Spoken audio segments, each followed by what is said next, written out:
Salamat po sa pagsamba na nangyari ngayong umaga na to. Last Sunday, nandito po kami. Tuloy pa rin po. Pero sino ho dito ang nakapanood po sa ating YouTube channel? Say amen po. Okay. Ngayon po umaga na to, we're going to talk about the sufficiency of Christ. Last Sunday, the sufficiency in our weakness. Para mas maintindihan po natin, pwede nating balikan yan sa ating mga social media platform. Ngayong umaga na to, I'd like to share a topic about a verse na very personal po sa buhay ko. You know, meron tayong mga favorite verse. Yung iba sa inyo, favorite po yung Jeremiah 29:11, Jeremiah 33 verse 3. Pero isa po sa favorite verse ko po yung Romans 8:32. Romans 8:32. Ang topic natin ngayong umaga na to ay pinamagatan ko pong The Logic of Heaven. The guarantee of His sufficiency. Yan po yung revelation ni Lord. Yan po yung ni-reveal ni Lord sa aking puso. And I hope, pinag-pray ko po ito this week na bago po ako magamitin ni Lord maging encouragement sa church natin, ay ito muna yung mag-encourage sa akin tong fresh revelations na to na naging bahagi po sa aking devotion. Basahin nga po ulit natin ng sabay-sabay ang pamagat. The Logic of Heaven, the guarantee of His sufficiency. Sabihin mo nga sa katabi mo, ang kasapatan ni Lord, sabay-sabay tayo, ang kasapatan ni Lord ay may garantiya ng langit. Isa pa po, ready go. Ang kasapatan ni Lord ay may garantiya ng langit. Okay, meron tayong activity na gagawin ngayon ha.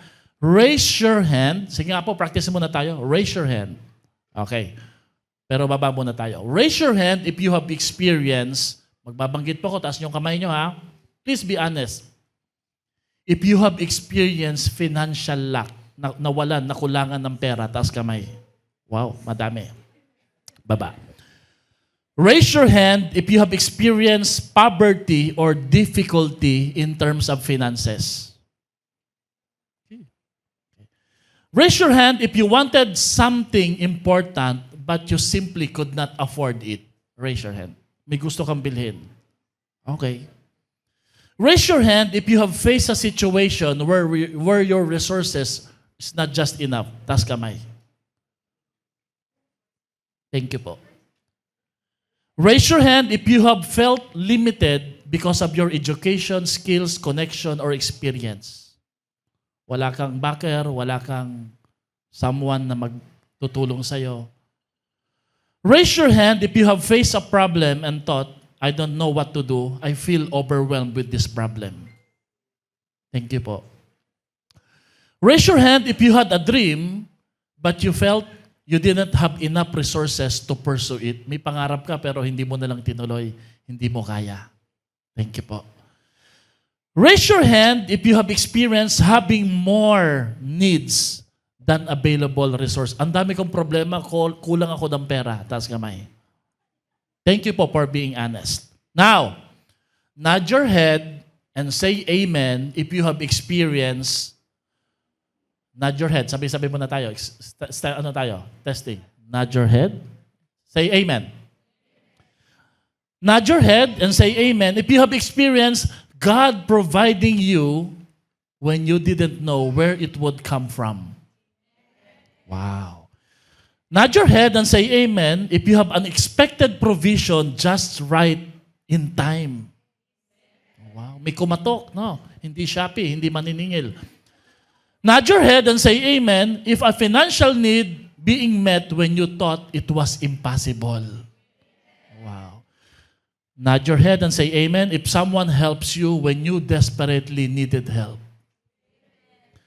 Nod your head and say amen if God opened a door that you could not open it for yourself. Nod your head when you know that God supplied something you desperately needed. Nod your head and say amen if a small resource become enough for a much bigger problem or need. Nod your head when a situation seemed impossible and suddenly it becomes possible. Nod your head and say amen if a miracle has just occurred and you know that it comes from God. Nod your head and say amen if you know that God made a way where there seemed to be no way. And lastly, Nod your head and say amen loudly if you know that God has been faithful with you and always sufficient in all your needs. Palakpakan natin ang ating Panginoon. How many of you or how many of us here have experienced both? Merong time na wala, pero meron ding time binawi ng Panginoon. Sabi mo nga sa katabi mo, babawi ang Diyos sa'yo. You know, we have experienced seasons of lack and we have experienced seasons of God's provision. We have known our insufficiency, but we have also witnessed His sufficiency. Amen po ba doon? Kaya ang tanong po ngayong umaga na to, hindi po dapat, do I have enough? The question is, do I have Jesus? Bro, do I have Jesus? The question is not, do I have enough? The question is, do I have Jesus? Why? Because your past is shielded by His grace, your present is sustained by His grace, and your future is secured by His grace. Everybody say amen. The Christ who carried you yesterday, sino ho dito naniniwala binuhat ka ni Lord kahapon? Amen? Naalala niyo po yung footprints in the sand? Sino ho dito nakakaalam ng footprints in the sand na tula? 2 set ng footprints, pero nung time na mahirap na, isa na lang na set. Tama? Amen ba? Bakit? Kasi si Lord na po pala yun. Binuhat ka ng Panginoon. Pero may bagong version po niyan eh. Sabi ni Lord, you know, nung time na mahirap na ang buhay, marami kang problema, iisa na lang yung set ng footprints kasi binuhat kita. Ang sabi ng Christian, Lord, bakit ang dungis ng daanan, ang gulo? Kasi yun yung time na hindi lang kita binubuhat, nagwawala ka pa.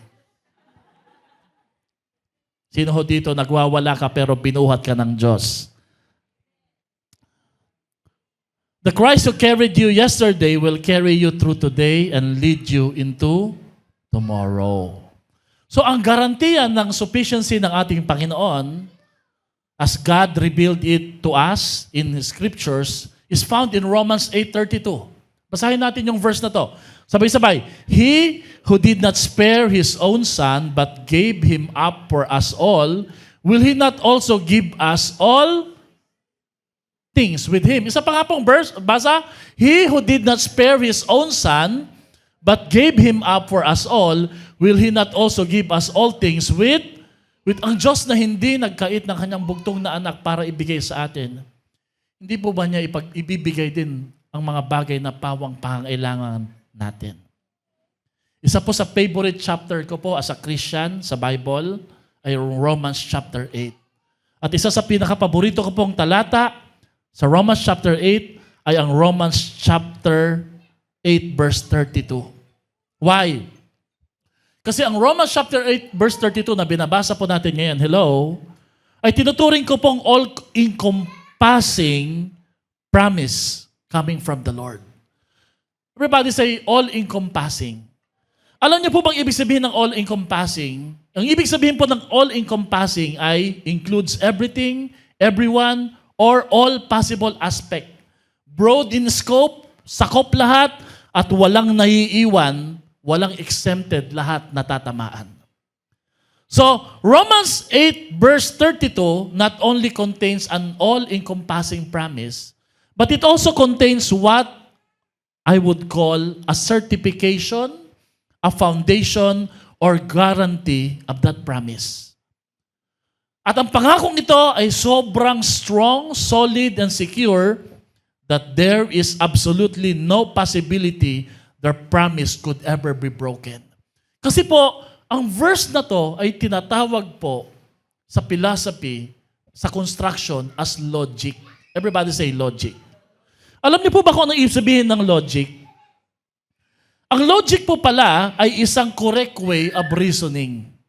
It's a formal study of correcting or correct way of reasoning with valid inference and sound principles of argument.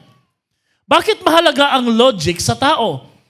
Because it helps people separate assumption, feelings, or emotion from valid conclusion. Now, don't get me wrong, mahalaga yung nararamdaman natin. Pero ang logic ay nagsasabi, nakakaramdam ka na nagkukulang ka ngayon, pero Romans 8:32 as logic says, hindi ka pababayaan ng Diyos. Kaya mahalaga ang logic kasi kung minsan po, ini-interpret natin yung sitwasyon natin base lang sa ating nararamdaman. Now, sinasabi ko yung lang, it's not because hindi mahalaga ang feelings. Minsan nga, baka yung mga binabanggit kong pakiramdam ngayon, hindi nyo nararamdaman. And I would just gladly apologize kung feeling nyo, hindi naman ako yan, pastor eh. But I'm just saying, just in case maramdaman mo yan, sinasabi ko sa iyo, no? Pero sinasabi ko ngayong umaga na to na hindi lang mahalaga ang nararamdaman natin. You know, God values our emotion. And He doesn't play with our emotion. But God operates not on our feelings and emotion. He operates on His promises, principles, and logic. Sino ho dito, nakapag-take ka na ng exam na logic? Kumusta ang brain? Diba? Parang magulo-gulo ka, diba? Bakit? Hahanapin mo yung connection eh. Kasi tinitingnan ho ng logic kung ano po ang connection ng isang feelings papunta sa fact or reality. Na hindi ka lang dapat nagpapadala sa nararamdaman mo, binagyo ako, kinapos ako. Pero sinasabi ng Romans 8:32 na to, hindi lang to pakaramdam, ito ay totoo. Ito ay logical, ito ay reasonable, at ito ay practical na ang Diyos ay hindi nagpapabaya. Kaya ang tawag ko sa Romans 8:32 ay certification, foundation, guarantee of that promise, so strong, so solid, and so secure that there is absolutely no possibility that the promise could ever be broken. Now, what's the promise? Balikan natin yung Romans 8:32, bro. What's the promise? Tingnan natin yung verse na to. He who did not spare His own Son, but gave Him up for us all, will He not also give us all things with Him? So, where's the promise in this verse? Come on. Nasaan ang promise ng verse na to? And where's the principle? As we talk about logic, there's a principle and there's a promise. Right? Now, some of us would say, the promise is the first sentence, He who did not spare His own Son, but give Him up for us all. But that's the principle. And you know, a promise is only as good as the principle. Kasi ang tao pwedeng mangako sa'yo, pero ang tanong, may kakayahan ba siyang i-deliver yung pinangako niya? Amen? At ang dahilan kung bakit natatakot tayong panghawakan ang pangako kahit ang pangako ng Diyos kasi nasanay tayo sa pangako ng tao na laging napapako. Pero sinasabi ni Lord sa talatang ito, ang pangako sa talatang ito, yung pangalawang sentence, will He not also give us all things with Him? Amen? Hindi ba niya ibibigay yung mga bagay na kailangan natin ngayon? Pero ano po ang foundation, ano ang strength, ano ang garantiya ng sufficiency of that promise? Yung principle na binigay na nga niya yung pinaka-the best, hindi ba niya ibibigay yung pinaka-least? Amen? Now, ang principle na paulit-ulit natin babanggitin in every point, okay lang po ba? Please stay with me. May mga bata po na umiikot dyan. Kung kaya niyo pong pigilan, please do so. Pero kung kaya mag-focus na lang po dito sa harapan, please focus, no? Because na-miss ko po kayo last Sunday po, no? Ang principle na paulit-ulit natin babanggitin sa logical principle and promise dito is this. Sabay-sabay tayo. Masterin natin to. Ready, go! If He gave His best, sabay-sabay uli natin. Ready, go! If He gave His best, isa pa po. Ready, go! If He gave His best, sa Tagalog, kung naibigay niya yung pinakamainam, kaya niyang ibigay ang mga kasunod. Ang mga natitira.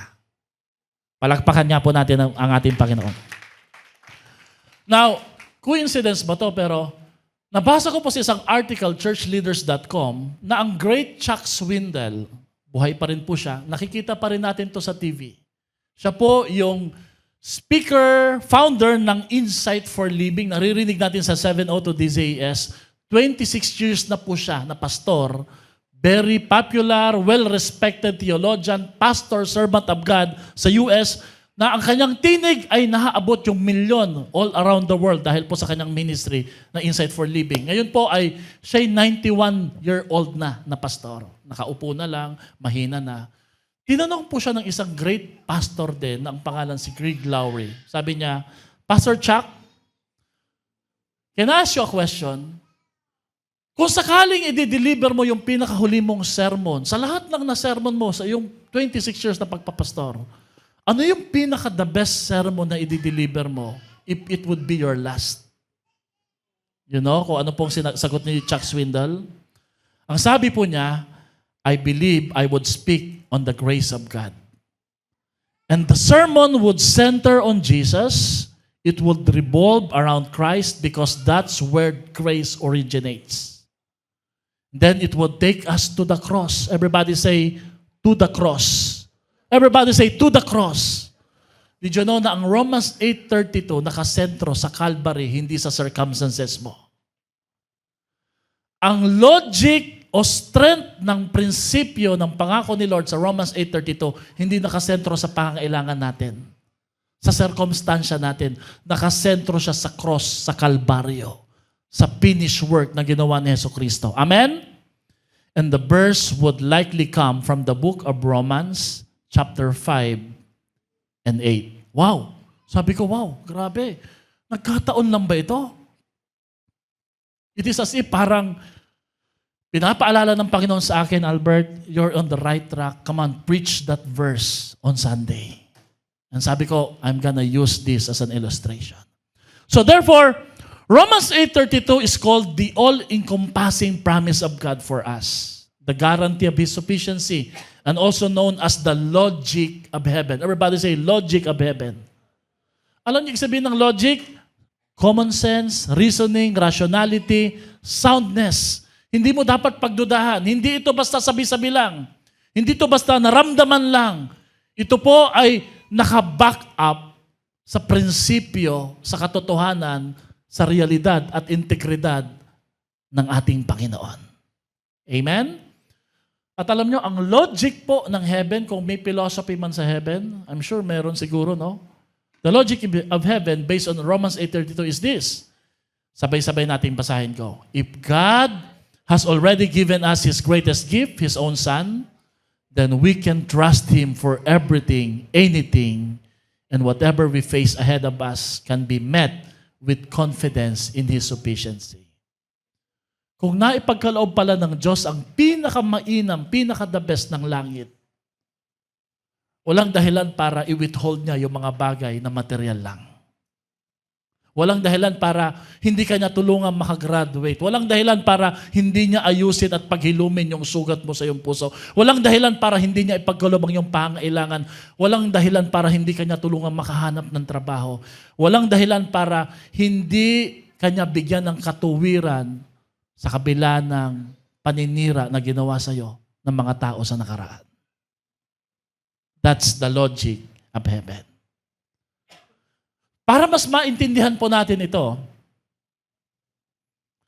gagamitan po natin siya ng 4 na S. Everybody say 4S. The source of sufficiency.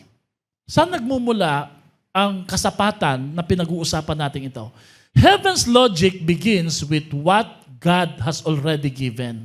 Ang logic ng Panginoon ay nagsisimula sa kung ano ang naipagkaloob na ng Diyos una sa ating mga buhay.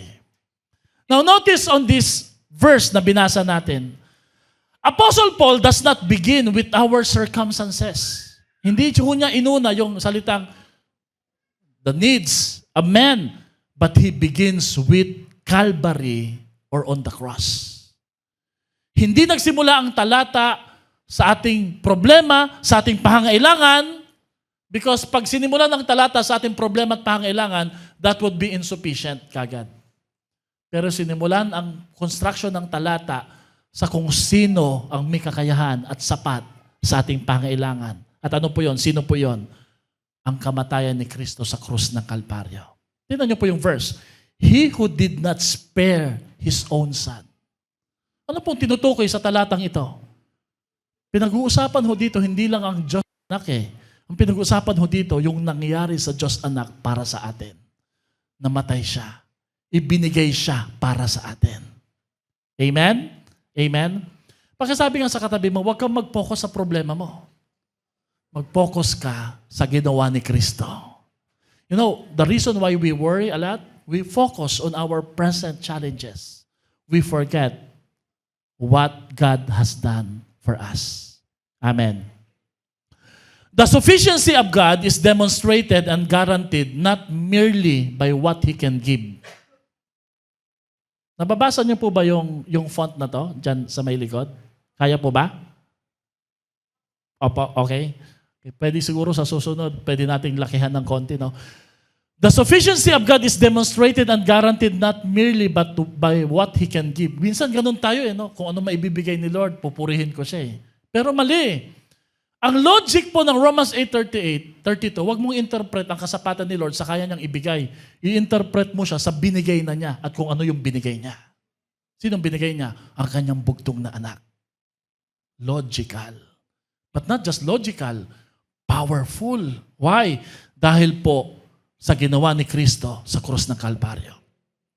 If God was willing to give what was infinitely precious to Him, we have no reason to conclude that He will suddenly become unwilling to provide what is necessary for our living. Ano po yung kailangan mo ngayon? Ano po yung pinagdadaanan mo ngayon? Huwag mong pagdudahan ang Diyos na nagbigay na ng garantiya ng isang katotohanan wala siyang hindi kayang ibigay para sa iyo at para sa akin. Palakpakan niya po natin ang ating Panginoon. Now, Pastor, why is that so? Bakit hindi natin dapat pagdudahan ng ating Panginoon? Because the cross, remember, the verse starts with Calvary or the cross, not with our circumstances. At kung minsan tayong mga Kristyano, nakakalimutan natin ang cross. You know, isang bagay po ang pinanghihinayangan ko noong anniversary. Tanungin niyo ko ano? Na iniwan natin yung cross dito sa church, hindi natin dinala sa ating celebration. It's just my personal opinion. Medyo old-fashioned po ang pastor ninyo pero yung impression po ni Lord sa akin ay hindi nyo dapat iniiwan yung cross. It's never outdated, old-fashioned. Bagay ang cross ng okasyon at sa lahat ng sitwasyon sa ating buhay. Do you believe on that? Amen? Bakit hindi natin dapat pagdudahan ang ating Panginoon? Because the cross settles the question.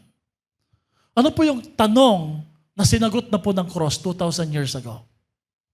Yung tanong na tinatanong mo lagi, mahal pa rin ba ako ng Diyos? And the cross would answer, yes. Pwede ko bang pagkatiwalaan ng Panginoon? Ang cross ang sasagot kahit hindi nagsasalita, yes. Iiwanan ba niya ako ngayon sa kalagitnaan ng aking paglalakbay at ang cross ni Kristo ang sasagot na malakas na hindi. Isn't it amazing na kapirasong kahoy lang po ito, pero kung paano ho ito mangusap at magpahayag sa puso ng tao, matindi. Matindi. And no wonder, Paul uses a logic principle to illustrate, to explain the guarantee of our sufficiency. Amen ba? The cross is not a tool or an instrument. Baka kasi iniisip natin, kahoy lang yan eh. Kagamitan lang yan, kasangkapan lang yan eh. But when Paul mentioned and include it in this verse, I believe it's not a tool, it's not an instrument, it's not an event or a place, it's the very promise of God fulfilled and delivered to humanity. Parang ang mensahe po ni Pablo, never forget what I have done on the cross. Huwag mong kakalimutan yung ginawa ko para sa iyo sa krus ng Kalbaryo. The cross is God's permanent answer to every doubts of every believer. Pag nagdududa po tayo, marami akong kwentong mga naririnig. Napanood nyo na po ba yung moving Do You Believe sa US? 4 na uri ng buhay, tao. And lahat sila nagtagpo sa isang sangandaan, sa cross, sa isang simbahan. Adik, gangster, may problema, mamamatay na, pero pinagtagpo, nagkita-kita sila at inadya ng Panginoon na sila'y dalhin sa isang intersection, and that intersection is the cross. The cross is powerful.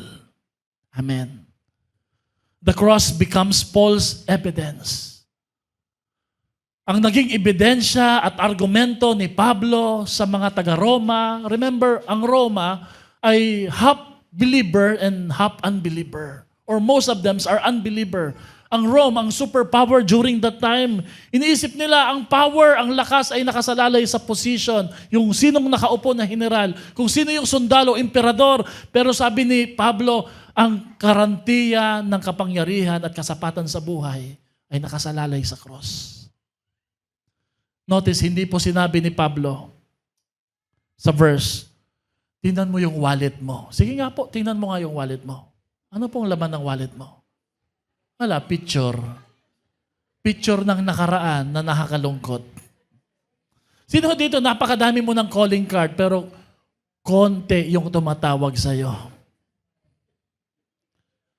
Hindi rin sinabi yung savings. Hindi rin sinabing, look at your job. Hindi rin sinabi ni Paul, look at your business, look at your bank account. But instead, Paul started this verse as if saying, look at God's Son at the cross of Calvary. Doon nyo malalaman yung ebidensya na wala siyang hindi kayang ibigay para sa iyo at para sa akin. Because for Paul, the greatest proof of God's provision is not what's in your hand. The greatest proof of God's provision is what God has already done for you at the cross of Calvary. Di ba sanay tayo na pag madamihang pera, limpak, paldo, sabi mo nga sa tabi mo, paldo. Pakitanong nga siya, no? Sabi mo sa kanya, kumusta GCash account mo? Ayan, pastor, GCash pa rin, di ba? Walang laman, di ba?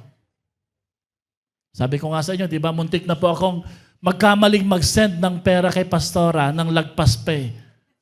Muntik na, natakot talaga ako. Sabi ko, Lord, paano kung nangyari yun? Napigilan lang ng balance ko.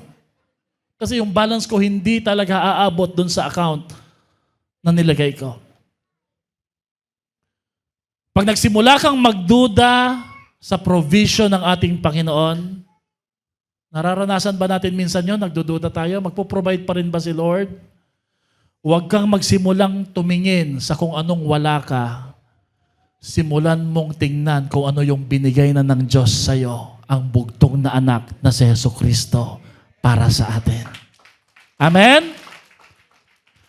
Ulitin nga natin yung principle. If He gave His best, He will give the rest. Isa pa, if He gave His best, He will give the rest. Pangalawa, the standard of sufficiency. Una, yung source ng sufficiency. Pangalawa, ang pamantayan ng sufficiency. Heaven's logic breaks down. In-explain talaga ng paputol-putol para mas maintindihan natin with how God has given this guarantee. Tingnan natin yung verse. Ano pong sabi sa verse na to? But gave Him up for us all. Sino po yung tinutukoy dito na Him? Si Jesus. Ibinigay si Jesus, ang Diyos anak, para sa atin. Sino po yung binigay? Ang bugtong na anak. Kinalilimutan, tinalikuran ng Panginoon, ang nagdurusang Diyos anak sa Kalbaryo para maalala ka. Ganon kakamahal ng ating Panginoon. Ginamit dito yung Greek word na episato na nangangahulugang did not spare, hindi niya winithhold. Ano bang Tagalog doon? Hindi niya itinangi. Pinagkait, yon tama. Hindi niya ipinagkait ang isang precious o mahalaga para sa kanya. Meron po ba kayong naaalala sa salitang hindi ipinagkait na alay o anak? May naalala po ba kayo sa verse na to? I'm sure may naalala kayo. May naalala po ba kayo? Anong naalala nyo? Ha? Si Isaac, si kids church teacher, tama, di ba? Tama dyan. hindi ipinagkait ang bugtong na anak para sa atin. Right? But that is a story in the Old Testament bago nangyari ito. Tama? So, may similarity po ba sila? Yes. Bakit? Kasi si Abraham, hindi rin niya ipinagkait ang kanyang bugtong na anak na si... Wow! Di ba amazing faith po ba yon? Pero may difference. Kasi hindi pinayagan ni Lord na patayin ni Abraham si Isaac. Pero sa talatang ito, kapalit para sa kaligtasan mo, kapalit para sa garantiyang hindi mo kailangang pagdudahan.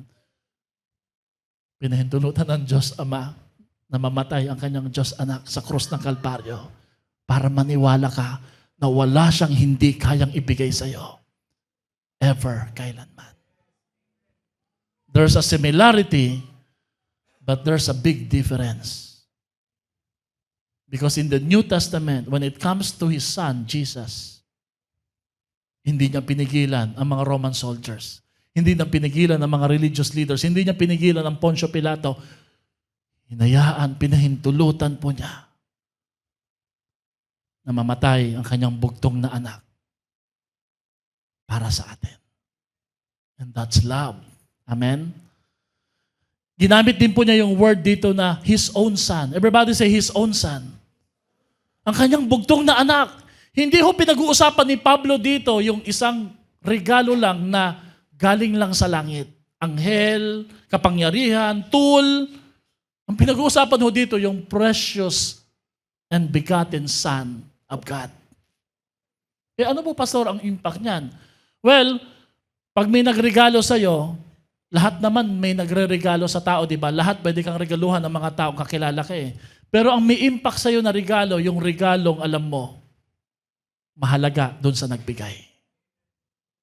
Amen? Gusto ko sanang gamitin yung illustration na to, kaya lang malalaman nyo kung sino nagbigay ng regalo eh. Wag na lang. Mag-usap na lang tayo. May nagbigay kasi sa akin ng regalo eh. Marami naman po nagbibigay ng regalo sa akin eh, pero iba yung regalo na yon. Hindi lang dahil maganda yung binigay na regalo, mamahalin yung binigay na regalo, kundi ano yung kwento ng regalo. Eh kaya lang pag kinuwento ko sa inyo, malalaman nyo na eh. Eh naka-record pa, wag na lang. Baka din ako bigyan ng regalo. The measure of God's love is seen in the value of what He is willing to give.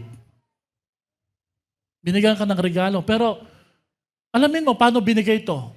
Sino ang nagbigay nito? Saan galing yung regalo na to? Doon mo maintindihan, grabe yung love ng tao na to sa akin. Yung paridoken Greek word which means gave him up, ang ibig sabihin po niyan is to hand over, to deliver, or to give over. Alam ng Diyos na ang kanyang bugtong na anak, hindi lang niya basta ibibigay sa sangkatauhan eh. Bubugbugin, huhubaran, susuntukin, lalatiguhin, pahihiyain, at papatayin po ito. Ikaw ba may anak ka? Pasukin mo sa isang university. Pero this time, different po yung scenario. Alam mo na required ho doon sa school na yon, sumali sa fraternity at alam mo, bubugbugin po siya eh. Palagay mo, ipapasok mo pa ba siya sa school na yon? Di ba maraming nangyayari dyan, di ba? For connection, sasali sila sa fraternity, mabubugbog, yung iba namamatay. Papayag po ba kayo bilang magulang? Hello? Siyempre hindi, di ba? Eh si Lord, alam na niya kung anong mangyayari sa anak niya eh. Alam niya yung konsepto ng salitang giving over. Everybody say giving over. To hand him over. Alam niya na hindi lang mamamatay ang kanyang babastusin, papahiyain, lalagyan ng koronang tinik, mamamaga yung mukha, malalagay sa alanganin na sitwasyon.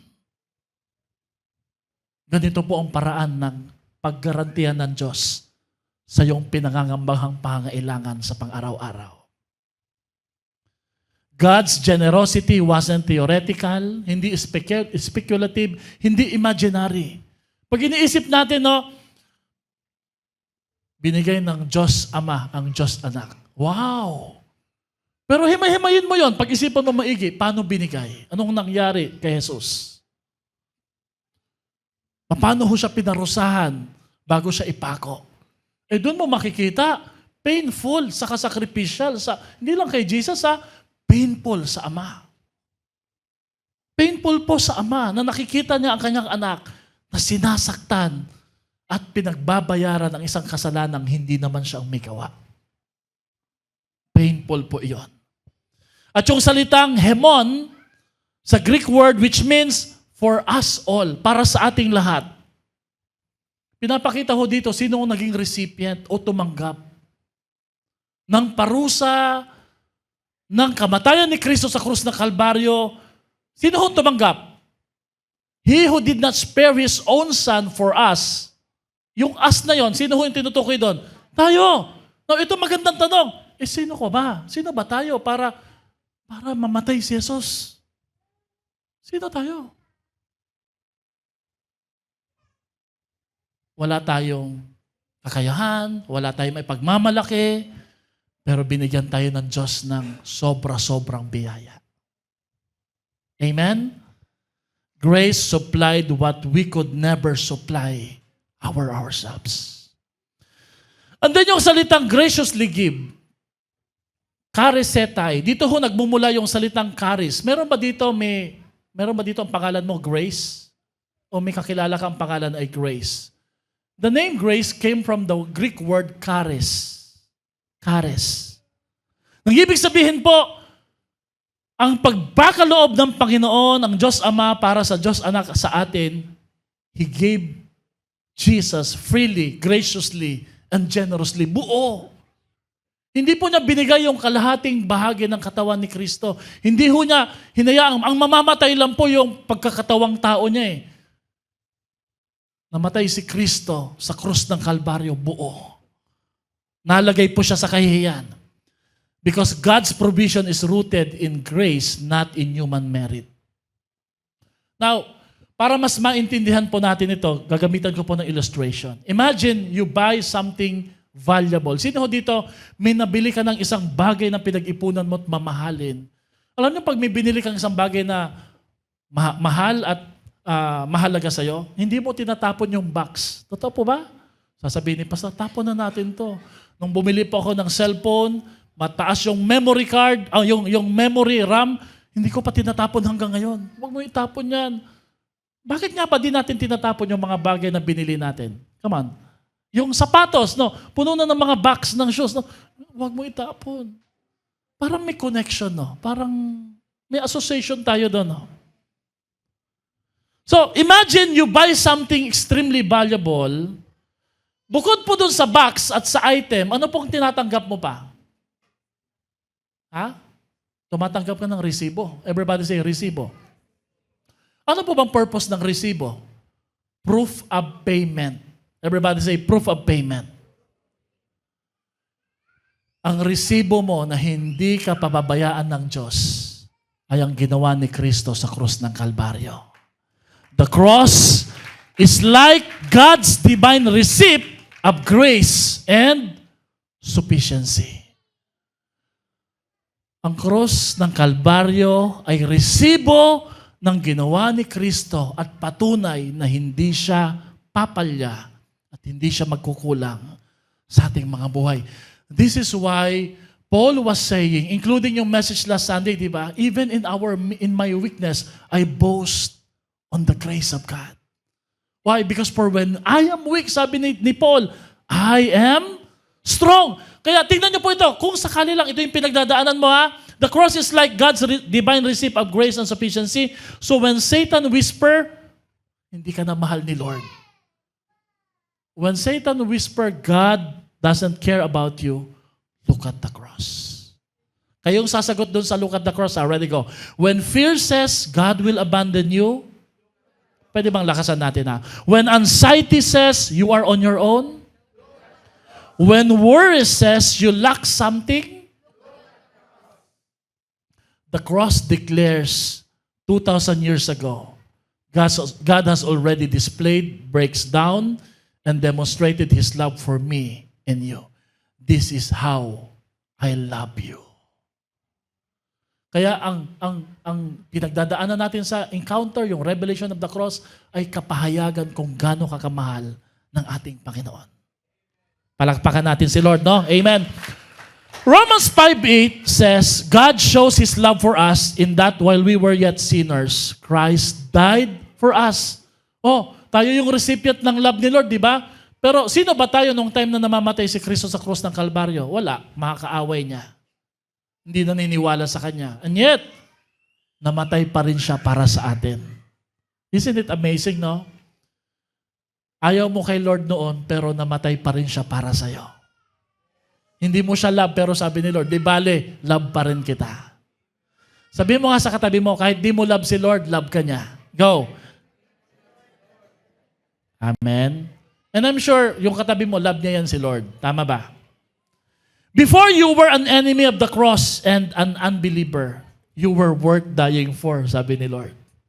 But now that you become a child and a family of God, sabi ni Lord, you are worth fighting for. Sabi ni Lord, ngayon pa kaya? Ngayon ka pa ba magdududa? Nung time nga nakalaban kita, namatay ako para sa iyo eh. Ngayon pa kaya na naging anak kita at naging pamilya kita? Ipaglalaban kita, anak. At hindi kita iiwan ni pababayaan man. Romans 8:32 is the logic of His sufficiency. Ulitin nga uli natin. The cross happened first before your present crisis. Did you know that? Bago yung crisis na pinagdadaanan mo ngayon, nauna muna yung cross. Calvary was given before today's disappointment. Na-disappoint ka ba kanina? Sabi ni Lord, don't worry anak. Naramdaman ko rin, naranasan ko rin yan sa Kalbaryo. Christ was offered before you knew what tomorrow would require. Sabay-sabay tayo. Jesus is heaven's best provision. And he who has Jesus is more than enough. This is why kahit pilit kang pabagsakin ng mga tao, sino dito nag-work ka sa opisina, may mga naninira sa'yo, hindi ka mapabagsak-bagsak, napopromote ka pa. Bakit? Kasi naka-back up sa'yo ang logic at ang powerful principle ng sufficiency ni Kristo para sa lahat ng nananampalataya sa'yo. Hindi napapabagsak ang may taong may pananampalataya kay Kristo. Kaya ulitin natin yung prinsipyo. If He gave His best, palakpakan natin ang ating Diyos. The source, ano yung pangalawa? Number 3, the scope of His sufficiency. Yung sakop. Are we learning ngayong umaga na to? Heaven's logic built up with what God can give. Ipinakita, binuo, ng lohika ng langit kung ano ang kayang ibigay ng Diyos dahil po sa prinsipyong ito. At ano po yung prinsipyo na tinutukoy po dito? Ang sabi dito, will He not also give us all things with Him? Grabe no? Sa katakot-takot na dinanas ni Kristo, saka pa lang tayo itinugtong. Sino dito naniniwala, lagi kang kasama sa plano ng Panginoon? Sa hirap, sa ginhawang pinagdaanan ng Diyos, sa hirap na pinagdaanan niya sa Kalbaryo, at yung resulta at dulot nito, lagi kang kasama na magbe-benefit sa ating Panginoon. When I read Romans 8, meron ba kayong Bible? Can you please open your Bible with me? Come on, para mas ma-appreciate lang natin. Read Romans 8. You know, I love this chapter, and there's a reason why I love this chapter. Because Romans 8 is a chapter of assurance. It's a chapter of assurance. I mean, ang Romans 8 po ay isang libro na tapos ka na sa isang assurance, akala mo tapos na si Lord, meron na namang uling papasok, meron na namang uli. And you would thought, last na to, meron na namang lalabas na matinding assurance. For example, so Romans chapter 8 verse 1, ang pangako po dyan, there is now no condemnation for those who are in Christ Jesus. You feel self-condemned? You feel guilty feeling? Napatawad mo na yung ibang tao pero hindi mo papatawad yung sarili mo? Sabi sa Romans chapter 8 verse 1, hindi mo na dapat i-condemn yung sarili mo. Wow! Romans 8 chapter 2 verse 17, it's an assurance that the Spirit will help you live The Christian life. Romans 8 verse 18 to 25 is the assurance that there will be hope even in the midst of suffering. Na may pag-asa kahit sa ating paghihirap. Romans 8 verse 26 to 27, the assurance that there will be help even in our weaknesses. Kahit sa ating mga kahinaan. Hello?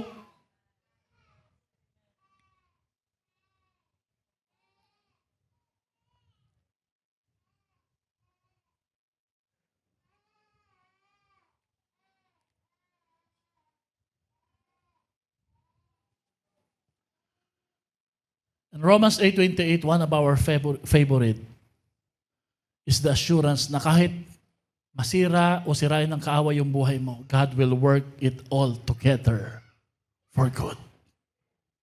Bubuuhin niya, pagsasama-samahin niya yung pangit at maganda. Romans 8:29, God's assurance of His sovereign purpose. Romans 8:37 is the assurance that we are more than conquerors in Christ Jesus. Higit pa tayo sa mananagumpay. Romans 8:31 to 39, yung binasa ni Ate Venice kanina, the assurance that nothing can separate us from the love of God. Amen? Romans 8 is the chapter of assurance. Pero with this assurance comes with a question. Imagine nyo, no? Ang dami ng pangako, ang dami ng patunay, may duda pa rin. Parang tayo. Binigay na ni Lord lahat ng patunay, nagdududa pa rin tayo. Kaya nagtanong si Paul, He who did not spare His own Son. Ang Diyos na hindi nagkait ng kanyang bugtong na anak, hindi ba niya ibibigay ang pawang mga bagay na material lamang? I mean, sabi ni Paul, kulang pa ba yung gagawin ni Kristo o ginawa niya para magtiwala ka sa Kanya? Ano po yung argumento? You know, Paul is not just a Pharisee, an educator. He is also a philosopher. Nakikipagtalastasan po ito. Kaya yung argumento po niya sa Galatia, works between grace.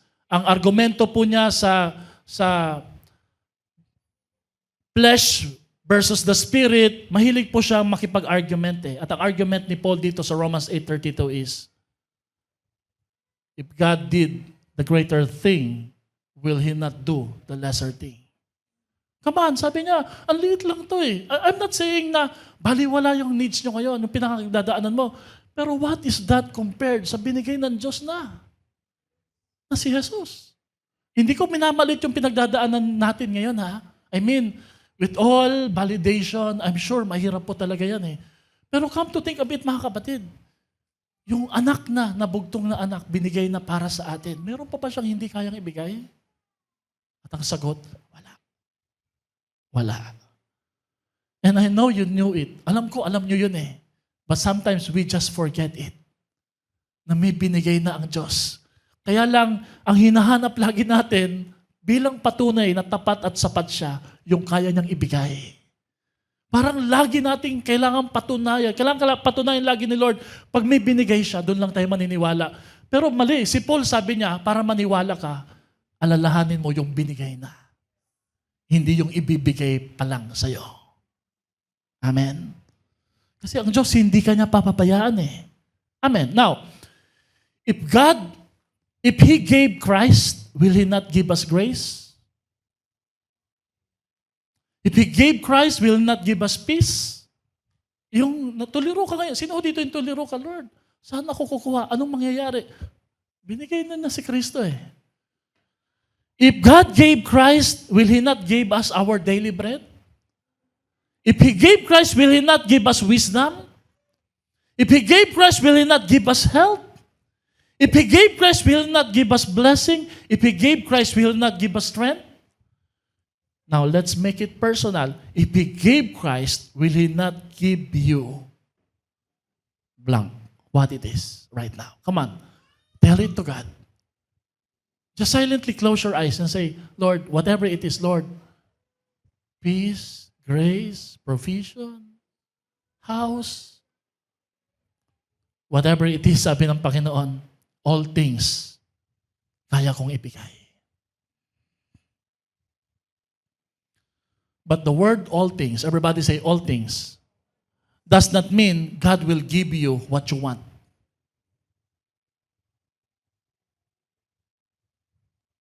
Itong assurance na to ay claim ko.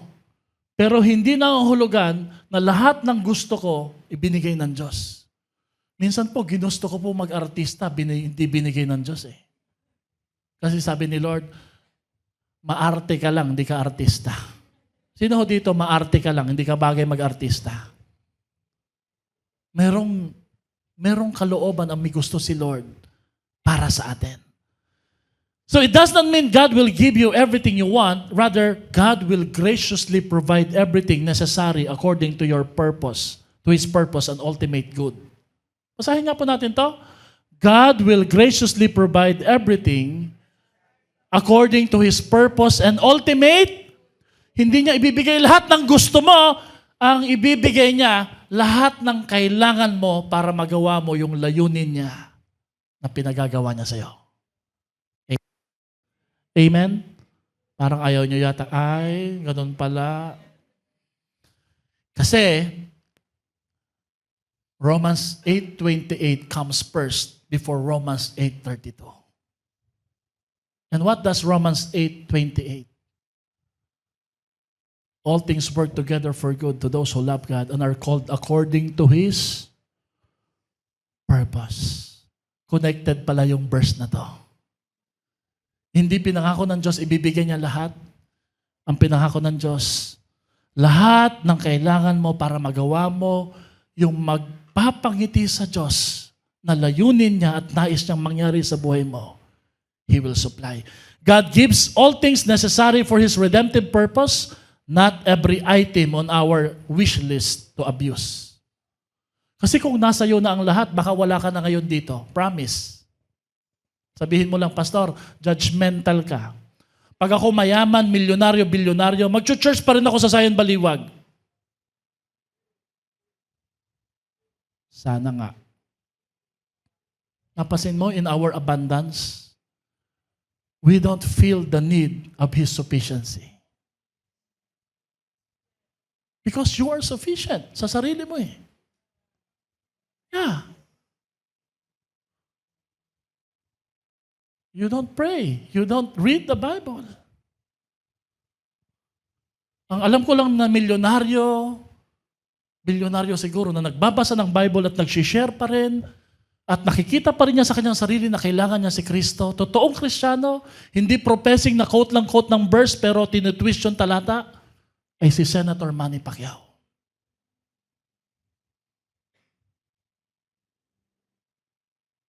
Na pinapamuhay po talaga niya ang salita ng ating Diyos. Eh yun, mayaman na po yun eh.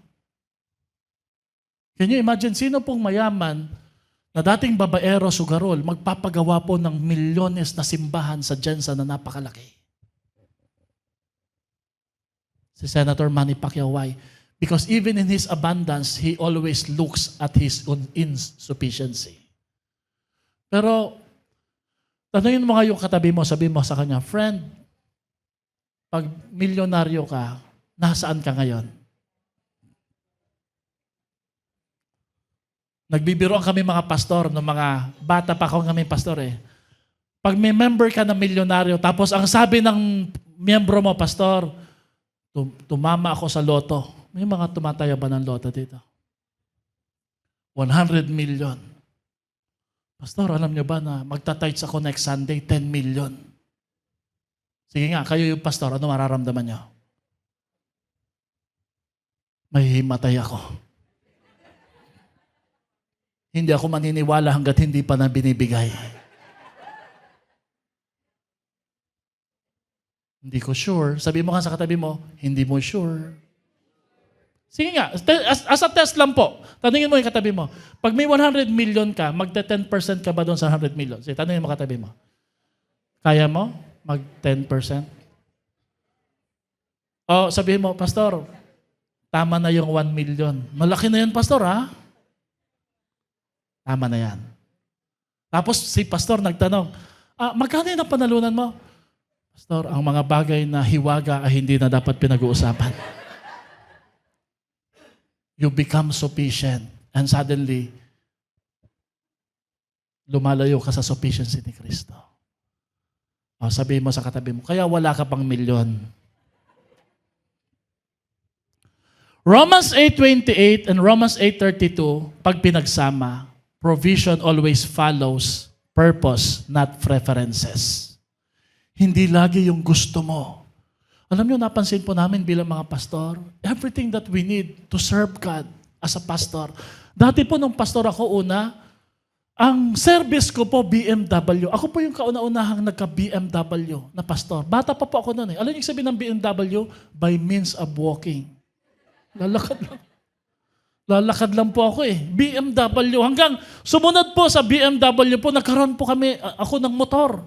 Honda Wave. Naabutan niyo ba yung Honda Wave? Ay, yung Honda Wave, nakapunta na po ako sa Paumbong, sa Kalumpit, sa Frances, yung mga binabaha po ngayon ng pastor po ako sa Hagonoy. Sabi ko, Lord, mas marami akong nabibisita kasi may motor na ako eh. Napalitan po siya ng Shogun Pro. Alam niyo yung Shogun Pro? Yung Honda Wave kasi ay automatic. Yung Shogun Pro po, di clutch. Binili po namin yon sa may Malolos.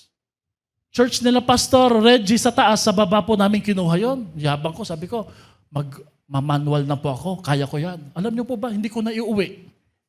Hindi ako marunong mag-manual. Sabi ko kay Brother Joel ko na mag-uwi. Pagdating doon, Pastor, hindi pwedeng ako lang magdadrive sa'yo, may trabaho po ako. Ano ko, assistant driver mo.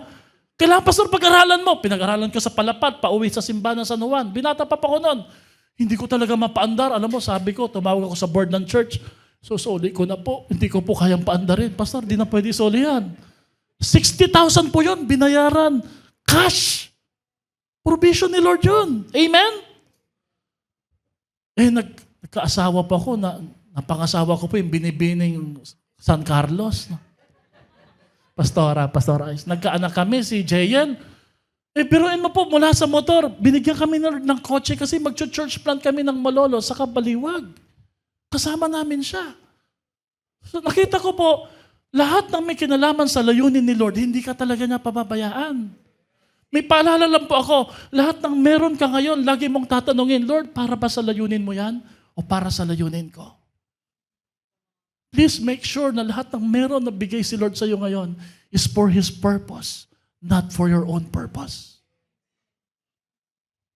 Binigyan ka ni Lord ng sasakyan, humirap sa iyong pagsamba.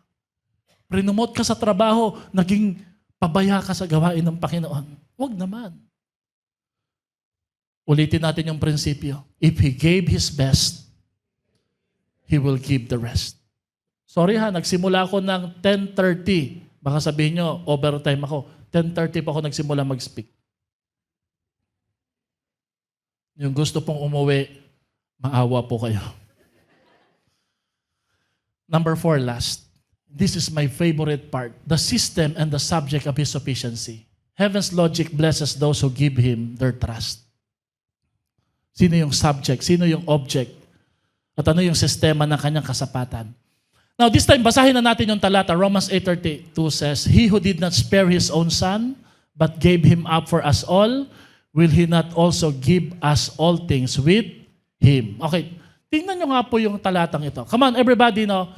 Prayer ko po sa susunod nating church, doon po sa lupa natin, malaking screen sa likod ko para kitang-kita na talaga sa likod. Amen? Tapos merong video po, nakikita po yung mga member na nagwo-worship, nagti-take down notes, kasama po yung mga nagse-cellphone at natutulog. Papakita natin sa likod para alam talaga sino mga di nakikinig, ha?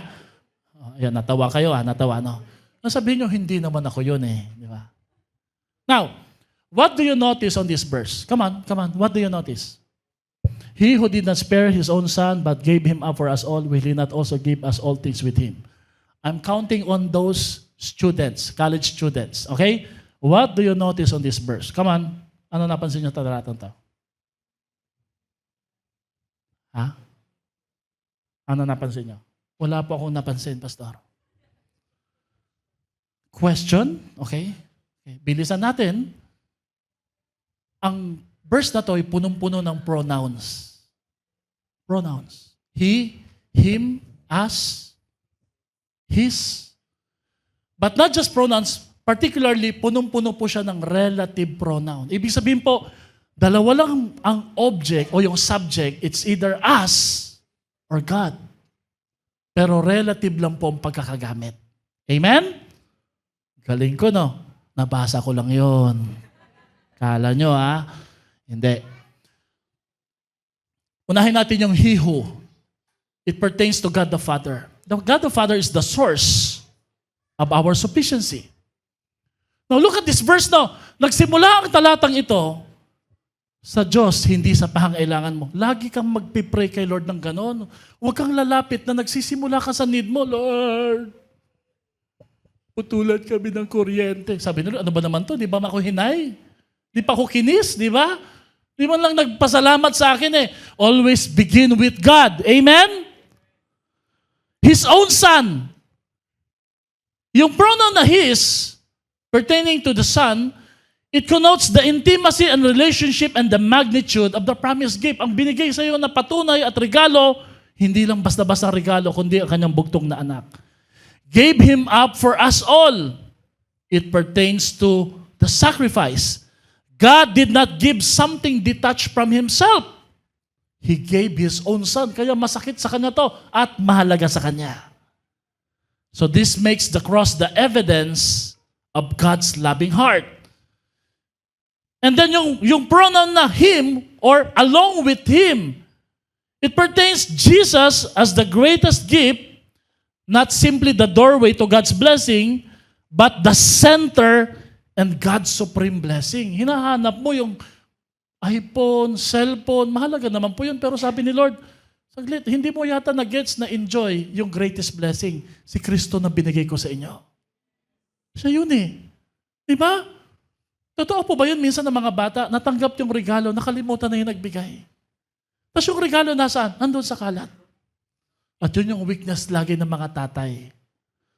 Sasabihin ni Pastora, bibili ka na naman ng regalo. O orasan ko yan. Good, yung regalo na yan, pang isang oras yan. Sabi ko, hindi naman. Mga bata, grateful yan, mahalaga sa kanila yan. Oo nga, isang oras lang. Prophetic si Pastora, nagkakatotoo eh. O yung binili mo na regalo, good for 1 minute lang yan. Kasi nga po, we have this tendency to appreciate the gifts rather than the giver. And did you know, using these all-personal pronouns, Romans 8:32 is a Trinitarian economy of grace, salvation, and sufficiency. Pasok dito ang God the Father, God the Son, and God the Holy Spirit. Ganito katindi ang pangako na to. At yung salitang as, 2 beses pong lumabas. As, everybody say as. As refers to the recipient. Pero compared po sa Godhead, sa He at His, Him, 4 na beses, ano pong pinapakita dito? Mismatch. Wala talaga tayong kakayahan. Ang Diyos lang po ang totoong sufficient sa ating mga buhay. Amen? And the heavenly order ng pagkakagamit ng talata o ng pronoun, nagsimula sa God the Father, sumunod sa Jesus Christ, kay Jesus Christ, and then dulo ay as. Lagi ang order ng langit magsisimula sa Diyos. Huli at dulo tayo. Wala tayo may pagmamalakit, may pagmamayabang. Amen? Pero look at the movement. Everybody say movement. Ang transition, kasi ang bawat verses may pagkilos yan. May movement from God's supremacy, from God's sufficiency, to Jesus' sacrifice. Ang equivalent is our supply. Wait, parang walang dating sa atin ah. From God's supremacy to God's sufficiency to Jesus' sacrifice is equals to God's supply. Bakit? Anong tinutukoy po dito? Because God is sufficient, sabi ni Paul, we are sufficient. Dahil sapat siya, nag-gets niyo po ba? Sabi niya, nakita niyo ba kung gano'n siya kasapat? Lagi niyo tatandaan, ang kasapatan ni Lord ay kasapatan mo rin at hindi ka salat. Hindi ka magkukulang. If He gave His best, sabay-sabay. So can God be trusted? And can He really take care of me? Look at the cross. The cross says yes. The cross says yes. Ano po ang right prayer at spiritual practices na dapat natin gawin ngayong umaga na to? Mabilis lang po, number 1. Please replace anxiety with remembrance. Huwag kang magtanong, sapat ba ako? Ang tamang tanong, sapat ba si Lord? Palitan mo yung kaba, lagi kang kinakabahan, nagdududa, sa pag-alala. Sapat ba si Lord last week? Kahapon? Sapat ba si Lord? Yes, then hindi ako matatakot. Amen? Pero pag nagsimula ka sa takot, ang tanong mo, magsisentro sa, sapat ba ako? Ang sagot, hindi ka sapat. Tama? Number 2, pray with confidence, not with panic and confusion. Manalangin ka na may kumpiyansa, hindi yung nagdududa, nagpapanik, nararatil ka. So instead of praying, God, please prove that you love me. Please prove that you are sufficient. Why don't you change your prayer from, thank you, Father, because you have already demonstrated your love by giving your Son. You have given me the greater thing. I trust you today for my lesser things. Wow, what a great difference. Number 3, stop measuring God by your resources but by God's resources. Huwag mong sukatin ang Diyos sa mga meron ka, kundi sa kung anong meron ang ating Panginoon. At pang-apat at panghuli, practice stewardship rather than presumption. You know, this verse, Romans 8:32, does not make us, or should not make us irresponsible. Christian, sa leaders, believers, hindi porket ibibigay na lahat ni Lord sa'yo, hindi ka dapat ganid, irresponsable. Hindi ka dapat abusive o self-centered. Dapat po ang faith natin, merong stewardship. Kaya nating alagaan yung binigay ng Diyos sa atin, knowing na mahalaga po ito galing sa ating Panginoon. When I lack wisdom, Christ is enough. When I lack strength, Christ is enough. When I lack courage, Christ is enough. When I lack resources, Christ is enough. When I face uncertainty, Christ is enough. When I face suffering, and when I face tomorrow, for the worried, taas kamay yung nag-aalala. Stop asking what if. Stop remembering God already give. Kung nag-aalala ka ngayon, ang prayer mo dapat, ano kaya kung dapat ang aalalahanin mo, may binigay na pala ang Diyos. Sa mga pagod, taas kamay yung mga pagod. You may be tired kasi tao ka. Pero ang grace ni Lord, hindi napapagod para sa'yo. Amen? At dun sa mga nag-aantay, pakikalabit yung katabi mo, are you waiting? God's delay is not God's denial. Sometimes God is developing the vessel while you are waiting for the breakthrough. Sabihin mo nga sa katabi mo, you are the vessel. May ilalagay na breakthrough sa buhay mo. Tayo po tumayo para sa isang panalangin. Let us pray. Sa umagang ito, hindi ko po alam kung anong bahagi sa buhay mo applicable ang sufficiency ni Kristo. Yung Romans 8:32 na logic, principle, hindi ko po alam kung ano po ang sitwasyon ninyo bilang pamilya, bilang magkaibigan, bilang mag-asawa. But whatever it is, Jesus Christ is sufficient for all your needs. If God has already given the bigger things, He will provide and supply for the lesser things. I want you to hold the hands of your family members, siguro pamilya mo, asawa mo, at manampalataya kayo kay Lord. Manampalataya tayo kay Lord ang sabay-sabay. Bakit hindi mo sabihin sa ating Panginoon, kailanman ang Diyos hindi nagkukulang sa ating pangailangan? Hawakan mo siya, sabihin mo, are you worried? Are you weary? Are you waiting? Lord, wala pa. Pero sabihin mo, may fruit na ang cross ng Calvary ng Diyos. Kaya niyang ibigay yung mga bagay na imposible para sa atin. I want you to pray right now because 2,000 years ago, this verse is not just a verse na dapat basahin. This verse is a principle that we should apply, na dapat nating ipamuhay. Right now, sa umagang ito, habang nakatayo ka, panampalatayahan mo ang Diyos na yung pinagdududahan mo kahapon, noon, or probably hindi ikaw, but the enemy keep planting the seeds of doubt in your mind. Tingnan mo, walang nangyari, hindi yan mangyayari. But now that you remember the cross, you remember the Calvary, you remember heaven's logic, it's so good to dream again, to believe again, to pray again. Amen? Hawakan mo ng maigi yung kamay ng iyong pamilya at sabihin mo, Lord, mananampalataya uli ako sa iyo. Ngayon pa ba ako magdududa, Panginoon? Ngayon pa bang ipinakita mo wala kang hindi kayang ibigay sa sino mang sumasampalataya sa iyo? Lord, salamat. Kayo ang aming provider. Kayo ang aming Diyos na hindi nagkukulang noon, ngayon at magkapakailanman. So today, we give you our trust. We give you our faith. Even our weaknesses. At salamat, Lord, sa paalala na ang Romans 8:32 nagsimula sa iyo, sa Diyos na sapat, hindi sa pangangailangan namin na laging salat. Na nagpapaalala sa amin, everything starts from your sufficiency and ends with us. Whatever it is, sickness, in the name of Jesus, let there be healing. Insufficiency, financial, let there be sufficient provision in the name of Jesus. Relational blessings, renewal of commitment sa pananampalataya kay Lord. You are sufficient, God, and we trust in you.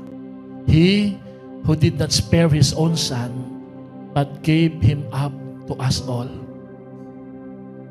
will He not also, along with Him, give what we need? If God gave His best, surely He will give me the rest. Amen and amen.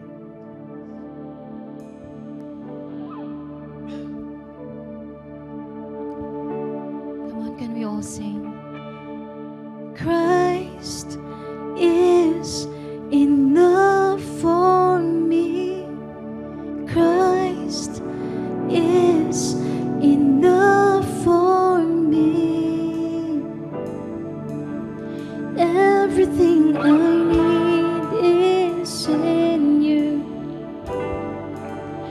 Everything I need. Come on, we sing Christ. Christ is enough for me. Christ is enough for me. Everything I need is in you. Everything I need. Come on, we sing. Christ is enough for me. Christ is enough for me. Everything I need is in you. Everything I need. Come on, sing again. Christ is enough for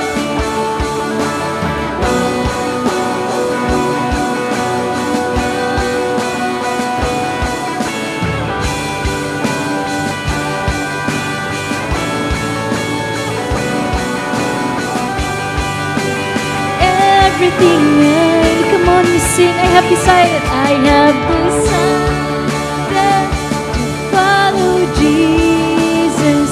No turning back. No turning back. I have decided to follow Jesus. No turning back. No turn. Come on, we sing. We sing the cross. The cross before, the world behind me. No turning back, no turning back. The cross before me, the world behind me. No turning back, no turning back. Come on. No turning back. Come on, pwede ba natin kantahin for the last time? Christ is enough for me. Christ is enough for me.